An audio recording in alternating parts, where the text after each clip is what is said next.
Good evening. Welcome to our Release Your Wings. As part of our program in Release Your Wings, we're on a special section of programs called Experiencing God. Tonight we're going to take one more aspect of this called Ocean of Love. I'm Dan Bagley and I'm interviewing Shireen Chadha. Shireen, wonderful to be here, Dan, with you. It's great to be with you. This is a great topic here. Ocean of Love. What does it mean when you say ocean? It's a good question. You know, when we talk about ocean in our teachings, and also in the wider culture the teachings come from in India, ocean is a common metaphor that denotes something which is immeasurable, something which is unlimited, something which is self-replenishing, and there's no end to it. It's a great metaphor then. So it is like unending source of such. Yes, so God is the unending source of love. He's the source of pure love. He's the source of selfless love.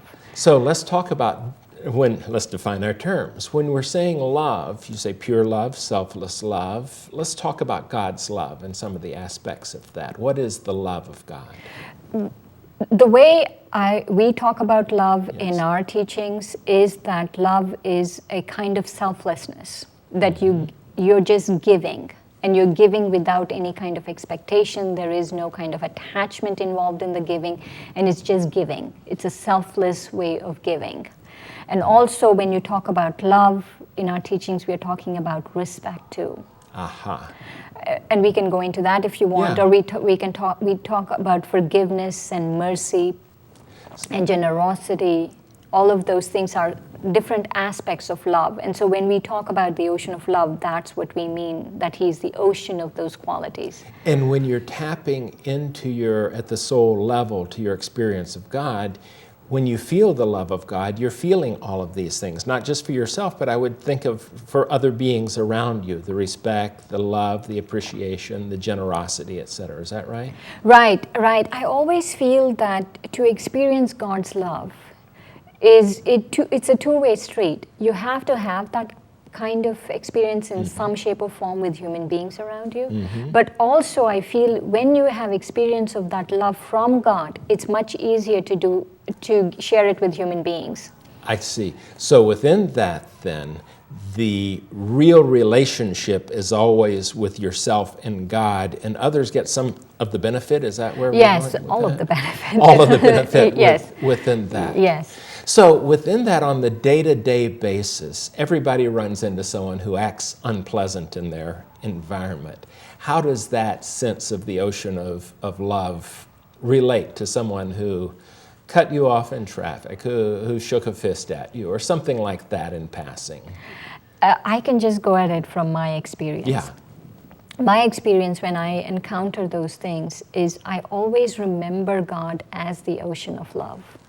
And then when I remember him as the ocean of love, like I was sharing, I remember myself as a soul, as a being of light, and I remember him as a being of light, as a point of light. And when I remember him as the ocean of love, that he has this kind of love for me, then I receive an energy that it can only be explained in few words. It's an experience that I have.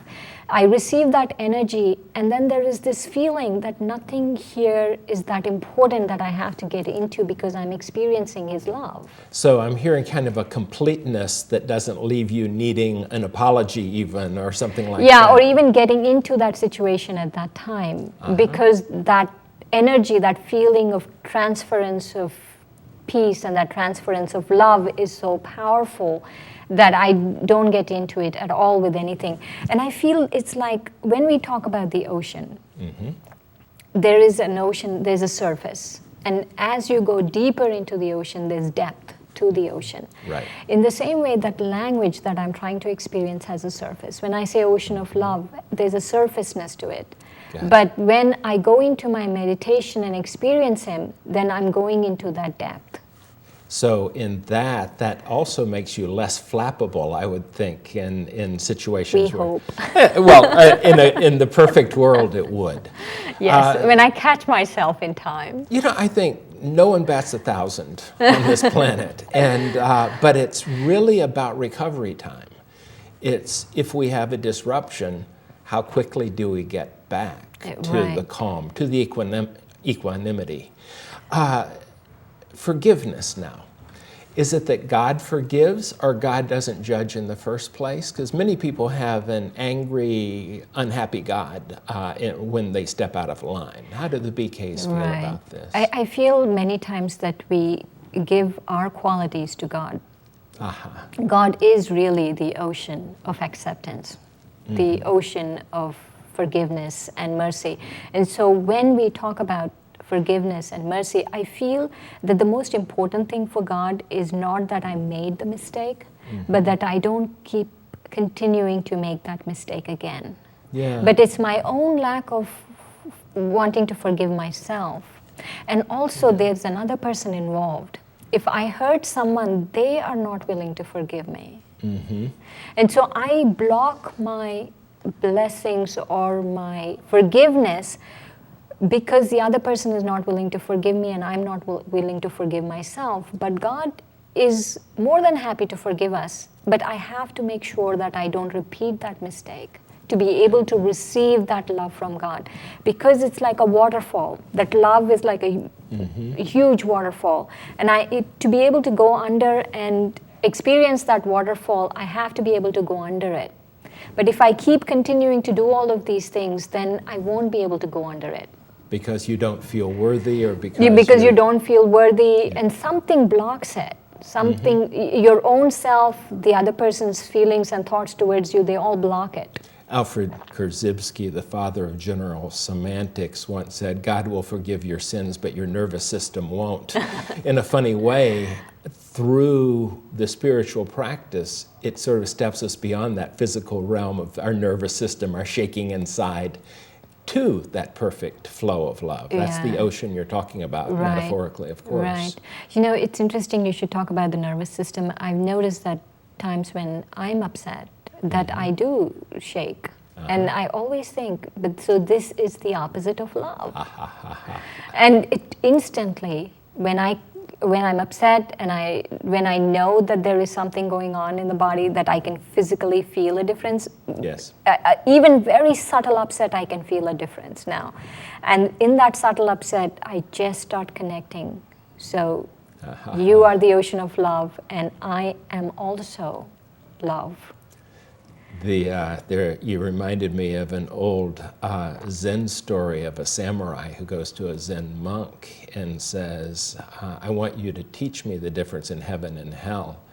And the Zen monk looks at him and says, you oaf, you're a warrior. You have no sense of spirituality. You have no ability. You're not smart enough to understand the nature of heaven and hell. And the samurai pulls out his sword and says, I'll kill you, monk. And the monk says, that's hell. And the guy gets it. And he says, oh, I am so sorry. I'm here to study. I'm here to learn. And the monk smiles and said, that's heaven. So in a funny way, as we feel that anger, we're putting ourselves in our own little hell in that moment. And separating ourselves from God. From the ocean of love. Because for me, when I think about love, right, and I think about connecting with God, I think about this true love that I experience with God. And this true love is that where there really is no separation between what God wants from me, what I am, what He is, that there is this feeling of we're together. Yeah. And also, there's also at times I have this experience of where there's nothing else attracts me in the world. That nothing else attracts me. I'm attractive and attracted to God, and He's attracted and attractive to me. And then there's nothing else, that there's no physical things going on, and in that state is such a powerful feeling, such a powerful experience of who I actually am. And when I first had that experience, I realized what it means that this is our innate nature. Because I didn't have to go outside to get it. All I had to do was sit quietly and connect with God, and my innate nature blossomed. So I would guess that part of your ability to tap this and retap this relates to your meditative practices and how you go about your day. Yeah. Yes, the meditation practice is important, but if my dealings with people is not very loving, then I won't be able to experience that love when I Right. do sit for meditation. Got it. So within that context, then when you were, now today you pretty much dress like this, but there was a time when you worked at the university where you dressed in jeans and normal things you see on campus. Does it make it easier when you're full-time Brahma Kumari than when you were doing partially in engineering traffic solutions? And I think it made it easier because I matured on my spiritual path, not because I was working or not working. I see. Okay.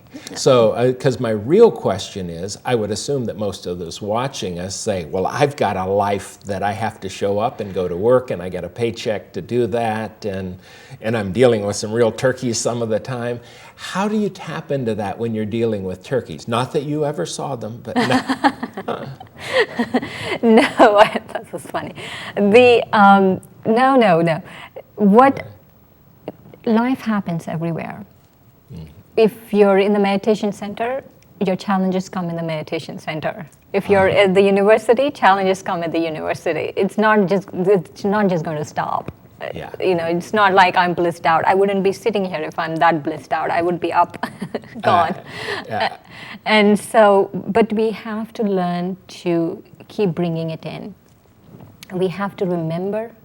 We have to keep remembering, this is what I'm here for, this is what the experience is. And even if we have one experience of God as love, we have to go back and keep reminding ourselves of that experience. Because when I remind myself of that experience and remember that experience, then I tend to replicate that experience again. Got it. So that remembrance, so being part of this center, meditation center of itself, any more than being in a church, keeps us from having moments of not caring for the people or what's being said around us. Is that right? Yeah, and actually I feel it's a little more challenging because I meet a lot more people and I'm in relationship with a lot more people at the meditation center. At work, I had my own room, nice office, closed the door when I didn't want to talk to anyone and do my work. And I had a long-term relationship with my computer there. But here, there are other people, and it's much more challenging when other people are present because they have opinions of you and you have opinions of them and all of those things. But I feel all of that really falls away once you start accepting. Well, that's interesting. Nietzsche once said, hell is other people. I think it was Nietzsche. It could have been Sartre now that I think about it. Regardless of that, it could be that heaven is other people also. If you can see the God, feel the ocean of love as you're interacting with those. That acceptance and that respect and that generosity. One of the aspects of love for me from God was His generosity. That there was this sense, the first few years, that I was in not great shape, as good a shape I am in now, hopefully a little better than before. I always had this feeling when I was sitting in meditation, however you are, whatever you are, you're mine. So within that generosity your experience, I would guess, makes it easier to listen more generously to others, to play out that generosity of sorts. Yes, and also I felt very much a sense of belonging. And I feel that is also an aspect of love of God, that belonging and that generosity. And because He was so unconditionally generous and unconditionally made me belong, that after that hunger and that need inside me died and I was able to take my validation from Him, it was easy for me to give it to others. Very nice. Well, as we're wrapping up this, is there any other piece of wisdom of how you've experienced God that's helping you on a daily basis you'd share? One of the things I feel with experiencing God as love is if you are going after material desires, too many or any of those things, you're just on the surface.